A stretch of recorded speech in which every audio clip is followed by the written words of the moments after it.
Now, shares in Nintendo are going through the roof, up about 35% since Friday. It's all thanks to a new smartphone app called Pokémon Go. Pokemon Go hasn't even been out a week and already it's a viral phenomenon. Yeah, the app has already soared to the top of the download charts and added $7 million in market value to Nintendo.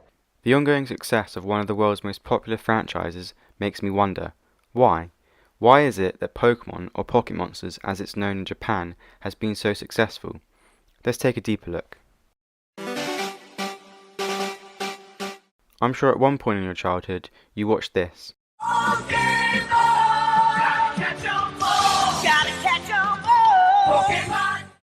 Or play with this. Pokémon for Game Boy is here. With both packs you can catch them all. Or even traded these. Duo, Magnemite. There is a bill! Yay! Draw 2 cards. Energy. If we fast forward, over 20 years later, we can see that nostalgia, which Janelle L. Wilson defines as an emotional longing for the past, is the concept at large here. She goes on to state that nostalgia may be experienced collectively, for example, when we are with others who shared the event being recalled. Hollywood would love to do this to us, through the form of remakes and reboots that we have seen time and time again. They serve to capture the audience's attention and play with that shared recollection of experiencing the text for the first time. It is clear that nostalgia fills us with the desire to relive our younger years. Tied up in the notion of nostalgia is the convergence of Pokémon.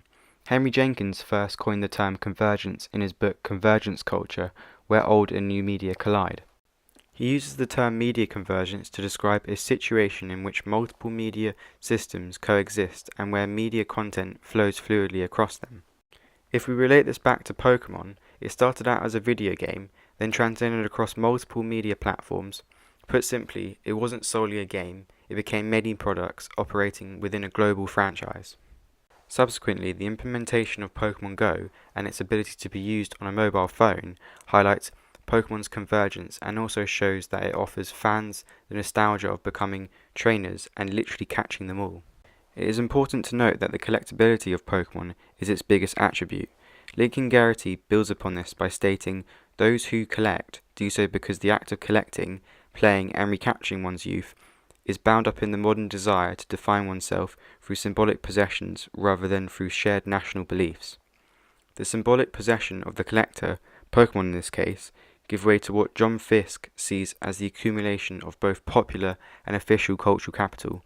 In short, cultural capital is a fancy way of saying, you have a valuable possession that I don't have." Are you ready to see a Pokemon card that's worth more than $20,000? In turn, this cultural capital helps to guarantee fan longevity.